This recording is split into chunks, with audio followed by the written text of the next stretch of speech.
ఫిబ్రవరి 14 అంటే మొదటిగా అందరికీ గుర్తొచ్చేది వ్యాలంటైన్స్ డే. ఒకప్పుడు వ్యాలంటైన్స్ డే అంటే ప్రేమకి నిదర్శనంగా ఉండేది, ఒక వాల్యూ ఉండేది. కానీ ఇప్పుడు అసలు ప్రేమ అనే వర్డ్కి వాల్యూ లేకుండా పోయింది. సోషల్ మీడియా ఓపెన్ చేస్తే చాలు నిబ్బా నీ బిలే ఎక్కువగా ఉంటారు, వాళ్ళకి కనీసం 18 days కూడా ఇవి ఉండదు. ఈ రోజులో ఫిబ్రవరి 14 అంటే మనకు గుర్తొచ్చేది గులాబీలు, చాక్లెట్లు, ప్రేమ జంటలు, పార్కులు ఇవి మాత్రమే. కానీ ఒకసారి మీరే ఆలోచించండి, ప్రేమ అంటే ఏమిటి? అసలు ఈ వ్యాలంటైన్స్ డే ఎందుకు మొదలైంది? ఈ వ్యాలంటైన్స్ డే కేవలం ప్రేమికులకు మాత్రమేనా? అసలు ఈ వ్యాలంటైన్స్ డే వెనక ప్రేమతో పాటు త్యాగం కూడా ఉందని మీకు తెలుసా? ఈ వీడియోలో ప్రేమ వెనక ఉన్న చరిత్ర, ఒక వ్యక్తి చేసిన త్యాగం, నేటి వ్యాలంటైన్స్ డే మారిపోయిన విధానం అన్నింటినీ చాలా డీప్ గా ఎక్స్ప్లెయిన్ చేస్తాను. మీరు ఒకవేళ ఛానల్ ని సబ్స్క్రైబ్ చేసుకోకపోతే వెంటనే సబ్స్క్రైబ్ చేసుకోండి. వీడియో రీచ్ కోసం లైక్ చేయండి. మనం ఇప్పుడు వెళ్లాల్సింది సుమారు 1800 సంవత్సరాల వెనక్కి, పురాతన రోమ్ సామ్రాజ్యానికి. ఇది యుద్ధాల కాలం. రోమ్ సామ్రాజ్యం తన శక్తిని నిలబెట్టుకోవడానికి ఎప్పటికప్పుడు యుద్ధాలు చేస్తూ ఉండేది. అప్పటి పురాతన రోమ్ సామ్రాజ్యానికి చెందిన క్లాడియస్ చక్రవర్తి ఆయన తీసుకున్న కొన్ని నిర్ణయాల వల్లే ఈ రోజు మనం జరుపుకునే వ్యాలంటైన్స్ డే చరిత్ర మొదలైంది.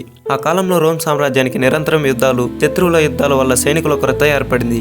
ఈ పరిస్థితిలో క్లాడియస్ ఒక నిర్ణయానికి వచ్చాడు.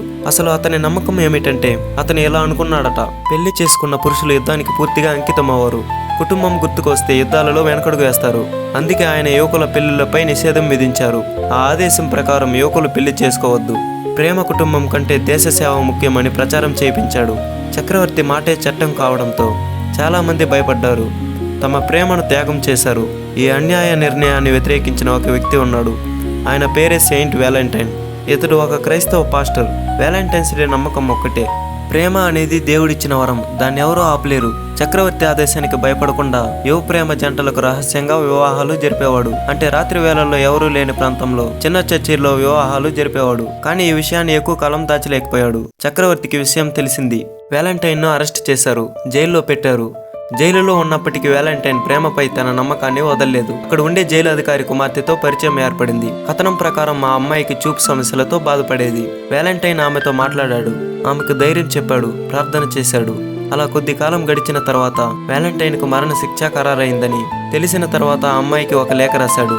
ఆ లేఖ చివరలో ఇలా వ్రాశాడు, ఫ్రమ్ యువర్ వ్యాలంటైన్, అంటే నీ వ్యాలంటైన్ నుండి. ఇదే పదబంధం ఈ రోజు ప్రేమ లేఖల్లో కూడా ఉపయోగిస్తున్నారు. క్రీస్తు శకం 269 సంవత్సరంలో ఫిబ్రవరి 14న వ్యాలంటైన్ కు మరణ శిక్ష అమలు చేశారు. ఆ రోజు ప్రేమ కోసం ఒక వ్యక్తి తన ప్రాణాన్ని ఇచ్చాడు. అందుకే చర్చ్ ఫిబ్రవరి 14ని అప్పటి కాలంలో వ్యాలంటైన్ స్మారక దినంగా ప్రకటించింది. తర్వాత కాలంలో అది ప్రేమ దినంగా మారింది. ఇలా ఫిబ్రవరి 14 వ్యాలంటైన్ డేగా మారింది. ఈ రోజు వ్యాలంటైన్స్ డే అంటే గిఫ్ట్లు, రీల్స్, స్టేటస్ మాత్రమే. ఇది కాదు ప్రేమలో ఉండాల్సినవి. వ్యాలంటైన్ లో ప్రేమ కోసం నిలబడడం, నమ్మకంగా ఉండడం, త్యాగం, ధైర్యం ఇలాంటి లక్షణాలు ఉండాలి ప్రేమలో. ప్రేమ అంటే కేవలం రోజు ఇవ్వడం కాదు, అవసరమైనప్పుడు నిలబడటం. వ్యాలంటైన్స్ డే ప్రేమను కొనడానికి కాదు, ప్రేమ విలువలను గుర్తు చేసుకోవడానికి ఉంది. అసలు ప్రేమ అంటే ఏమిటో తెలుసా? ప్రేమకి సరైన అర్థం తెలియకుండానే ప్రేమించుకుంటున్నారు. ఆ ప్రేమలో ఎక్కువ కాలం కూడా కలిసి ఉండరు. అసలు ప్రేమ అంటే రోజు పువ్వులు కాదు, డైలీ మెసేజ్లు కాదు, ఒక రోజు సెలబ్రేషన్ కూడా కాదు. ప్రేమ అంటే బాధ్యత. ప్రేమ అనేది ఒక భావం కాదు, అది ఒక రోజుల్లో పుట్టేది కాదు, అది మాటల్లో మొదలై మాటలతో ముగిసేది కాదు. ప్రేమలో నాకేం కావాలి అనే కంటే నీకు ఏం మంచిది అనేదే ముందుంటుంది. నీ ఆనందం కోసం, నీ ఇష్టం కోసం, నీ భవిష్యత్తు కోసం కొన్నిసార్లు మన ఇష్టాలను పక్కన పెట్టడమే ప్రేమ. ప్రేమలో అర్థం కాకపోయినా, అసహనం వచ్చినా వదిలిపెట్టకుండా ఉండడమే ప్రేమ. ప్రతిరోజు ఒకేలా ఉండదు. మాటలు తగ్గే రోజులు ఉంటాయి, మనసులు దూరమయ్యే క్షణాలు కూడా వస్తాయి. అప్పుడు నిలబడితే అదే నిజమైన ప్రేమ. అంటే వ్యాలంటైన్ లో ఎప్పుడూ అనుమానం పెట్టడం ప్రేమ కాదు, ఫోన్ చెక్ చేయడం ప్రేమ కాదు, నిరూపించమని అడగటం ప్రేమ కాదు. భయం లేకుండా మనసు తెరవగలవడమే నిజమైన నమ్మకం. ఐ లవ్ యూ అన్న మాటలు సులభం, కానీ అవసరమైనప్పుడు ఉండడం కష్టం. అనారోగ్యం వచ్చినప్పుడు, ఓటమి వచ్చినప్పుడు, కష్టాల్లో ఉన్నప్పుడు పక్కన ఉండడమే నిజమైన ప్రేమ. అంటే నిన్ను తగ్గించేది, నీ కలలను అణిచేది ప్రేమ కాదు. నిజమైన ప్రేమ ఎప్పుడు నిన్ను బలంగా చేస్తుంది, నిన్ను మంచివాడిగా మారుస్తుంది, జీవితంలో ముందుకు నడిపిస్తుంది. కొంతమంది ప్రేమలో తప్పు చేసినా ఎప్పుడు సరే అంటూ ఉంటారు. మీరు తప్పు చేసిన దానిని ఇది తప్పు అని చెప్పగలగడమే నిజమైన ప్రేమ. అంటే ఈ రోజుల్లో ప్రేమను భావోద్వేగాలతో గందరగోళం చేస్తున్నారు. అభిమానం ప్రేమ కాదు, ఆకర్షణ ప్రేమ కాదు, అలవాటు ప్రేమ కాదు, నా జీవితం నా బాధ్యత అనిపించడమే నిజమైన ప్రేమ. అంటే కానీ ఈ రోజుల్లో ప్రేమలో చాలా మారిపోయింది. ఒకప్పుడు ప్రేమ అంటే నిదానంగా పెరిగే భావం, కాలంతో పరీక్షించడమే నమ్మకం. కానీ ఈ రోజుల్లో ప్రేమ వేగంగా మొదలవుతుంది, అంతే వేగంగా ముగిస్తుంది. ముందు కాలంలో ప్రేమ చూపులతో మొదలయ్యి మాటలతో బలపడేది. కానీ ఇప్పుడు ఒక రిక్వెస్ట్ తో, ఒక రీల్ తో, ఒక హాయ్ అనే మెసేజ్తో మొదలవుతుంది. సమయం తీసుకోకుండా, మనసులను తెలుసుకోకుండా భావాలను పంచుకుంటున్నాం. ఈ రోజుల్లో ప్రేమను నిలబెట్టడానికి ఓపిక లేదు. ఎందుకంటే ఒకరు నచ్చకపోతే ఇంకొకరు, ఒకరు అర్థం చేసుకోకపోతే ఇంకొకరు, ఇలా మనుషులు కాదు ఆప్షన్లు అయ్యారు. అసలు ఈ జనరేషన్లో నిజంగా ప్రేమించే వాళ్ళకంటే ప్రేమిస్తున్నట్లు చూపించే వాళ్ళే ఎక్కువగా ఉన్నారు. ఫోటో బాగుండాలి, స్టేటస్ వైరల్ కావాలి, రిలేషన్షిప్ అనేది సోషల్ మీడియాకి పరిమితం అయిపోయింది. కానీ ఆఫ్ కెమెరా ఉన్నప్పుడు ఆ ప్రేమలో కనిపించడం లేదు. ప్రేమలో ఎక్కువగా మాట్లాడుకుంటున్నారు, కానీ చివరికి మనుషులు ఎక్కువగా ఒంటరిగా మారిపోతున్నారు. చుట్టూ జనాలు ఉన్నారు, మనసులో మాత్రం ఖాళీ ఉంది. ఒకప్పుడు ప్రేమ అంటే త్యాగం, నమ్మకం, చాలా కాలం కలిసి ఉండేవాళ్ళు, అంటే ప్రాణం విడిచిపెట్టే వరకు. కానీ ఈ రోజుల్లో ప్రేమలో ఎలా అయిపోయిందంటే వెంటనే అర్థం చేసుకోవాలి, వెంటనే స్పందించాలి, ఎప్పుడు అందుబాటులో ఉండాలి. ఇది ప్రేమ కంటే ఒత్తిడిగా మారుతుంది. నిజమైన ప్రేమ ఎప్పుడు చూపించుకోదు, ప్రదర్శించదు, హడావిడి చేయదు. నిజమైన ప్రేమ కష్టం వచ్చినప్పుడు బయటపడుతుంది, అవసరమైనప్పుడు నిలబడుతుంది. ఈ రోజుల్లో ప్రేమ ఓడిపోలేదు, మనుషులకు ఓపిక తగ్గింది. ప్రేమ తగ్గలేదు, కానీ దాన్ని అర్థం చేసుకునే సమయం తగ్గింది. ప్రేమ అంటే దొరికితే ఆనందం కాదు, నిలబెట్టుకుంటే విజయం. ఇప్పుడు ఎంతవరకు చెప్పినవి నిబ్బా నిబ్బిలికి మాత్రం కాదు, ఎందుకంటే ఇది ప్రేమ కాదు కాబట్టి. అది భావోద్వేగాల గందరగోళం. వయసు రాకముందే, ప్రేమ అర్థం కాకముందే ఒకరి మీద ఒకరు అతి ఆశలు పెట్టుకోవడం నుంచే ఈ లవ్లు మొదలవుతుంది. ఈ నిబ్బా నిబ్బిల లవ్ ఎలా ఉంటుందంటే రోజుకు 100 మెసేజ్లు, వెంటనే రిప్లై రావాలి, స్టేటస్లు పెట్టాలి, రీల్ చేయాలి. మాటలు తగ్గితే లవ్ తగ్గిందని అంటారు. అసలు ఈ ప్రేమ మనసులో పుట్టిన ప్రేమ కాదు. సినిమాల్లో చూసింది, రీల్స్ లో చూసింది, స్నేహితుల దగ్గర చూసింది అదే ప్రేమ అనుకుంటారు. నిజంగా ప్రేమించడాన్ని కాదు, ప్రేమిస్తున్నట్టు నటించడాన్ని నేర్చుకుంటారు. ఒక్క లైక్ మిస్ అయినా వెంటనే అన్ఫాలో చేసి నువ్వు మారిపోయావు, ముందులాగా లేదు, నాకు విలువ లేదని అంటారు. ఇలా చిన్న విషయాలు పెద్ద ముగింపులవుతాయి. ఇక్కడ ప్రేమ అంటే ఓపిక, నమ్మకం, చివరి వరకు కలిసి ఉండడం. కానీ ఇక్కడ వెంటనే అర్థం కావాలి, వెంటనే ప్రూఫ్ కావాలి, వెంటనే కమిట్ అవ్వాలి. ఇదే ప్రేమ అనుకుంటారు. ఈ లవ్లు ఎక్కువగా ఏడుపుతో, ట్రోలింగ్తో, అందరూ ఒకేలా ఉంటారనే డైలాగ్తో ముగిస్తుంది. అసలు ప్రేమ అర్థం కాకముందే ప్రేమ మీద నమ్మకం పోతుంది.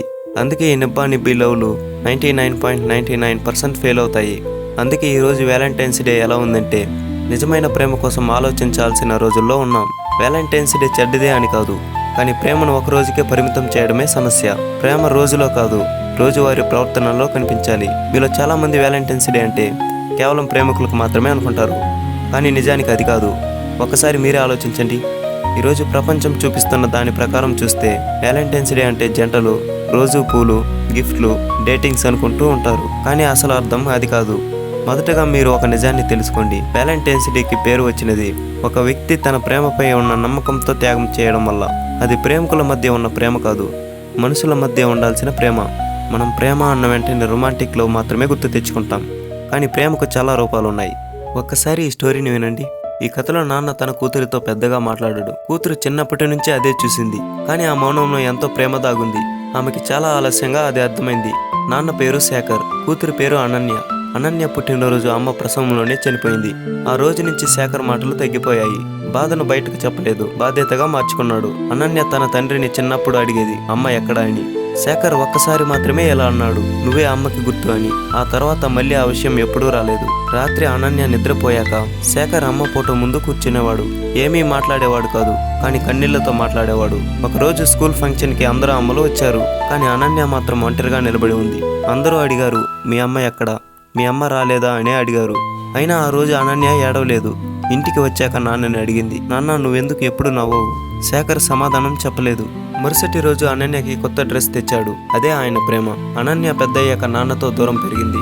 ఫ్రెండ్స్, ఫోన్ తన ప్రపంచం అయిపోయింది. శేఖర్ మాత్రం రోజు ఆమె కాలేజీకి వెళ్లే వరకు బయట నిలబడి చూసేవాడు. ఒకరోజు అనన్య కోపంతో అన్నది, నాన్న నన్ను జైల్లో పెట్టినట్టు చూస్తున్నావు. ఆ మాట శేఖర్ని లోపలే చంపేసింది, కానీ బయటికి ఏమీ చూపలేదు. ఆ రాత్రి అతను తన పాత డైరీని తెరిచాడు. ఆ డైరీలో ఇలా ఉంది, అనన్య నవ్వితే ఆమె అమ్మ నవ్వినట్టు ఉంటుంది. అందుకే ఆమెని బాధలో చూడలేను. నాకు బ్రతకడం ఇష్టం లేకపోయినా ఆమె కోసం బ్రతకాలి. నేను మాటల్లో ప్రేమ చూపలేను, నా చేతుల్లో చూపుతాను. ఇలా రాసుకుని ఉన్నాడు తన డైరీలో. ఒకరోజు శేఖర్ ఆఫీస్ నుంచి రాలేదు. Phone switch off. అనన్య గుండె దడదడలాడింది. హాస్పిటల్కి పరిగెత్తింది.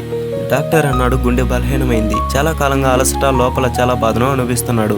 శేఖర్ చేతిలో అనన్య చేతులు పడింది. ఎప్పుడు బలంగా అనిపించిన చేయి ఇప్పుడు వణుకుతుంది. శేఖర్ డైరీ అనన్య చేతిలో పడింది. చదివిన ప్రతి పేజీ ఆమె గుండెల్ని చీల్చేసింది. ఆమె ఏడుస్తూ ఇలా అన్నది, నాన్న నీకు నాపై ప్రేమ లేదనుకున్నా ఇన్నాళ్ళు అని చెప్పింది. శేఖర్ తొలిసారి ఏడ్చాడు, మాటలతో కాదు కన్నీళ్లతో. కొన్ని రోజుల తర్వాత శేఖర్ కోలుకున్నాడు. ఇప్పుడు అనన్య రోజు నాన్నతో మాట్లాడుతుంది. అతను ఇంకా తక్కువగానే మాట్లాడుతున్నాడు, కానీ అనన్యకి ఇప్పుడు అర్థమైంది, కొన్ని ప్రేమల మాటలతో కాదు, జీవితాన్ని అర్పించడం ద్వారా తెలుస్తాయి. తండ్రి ప్రేమ శబ్దం చేయదు, అది నిశ్శబ్దంగా మన జీవితాన్ని మోస్తుంది. మనం అనుకుంటాం ఎప్పుడు మాట్లాడుతూనే ఉండాలి, అప్పుడే ప్రేమ ఉన్నట్లు అని. కానీ అది నిజం కాదు. తల్లిదండ్రుల ప్రేమ నిశ్శబ్దంగా ఉంటుంది, ఏమీ ఆశించదు, మన జీవితాన్ని నిలబెడుతుంది. మన విలువను మనమే తెలుసుకోవాలి. ఇదే లేకపోతే ఎవరు మనల్ని సరిగ్గా ప్రేమించరు. చాలా మంది అనుకుంటారు, నాకు లవర్ లేదు, ఈ రోజు నాకెందుకు అని. కానీ ఇది తప్పు ఆలోచన. నీ జీవితంలో నిన్ను అర్థం చేసుకునే వాళ్ళు, నీ కోసం త్యాగం చేసిన వాళ్ళు, నిన్ను నిలబెట్టిన వాళ్ళు ఉంటే నీకు ప్రేమ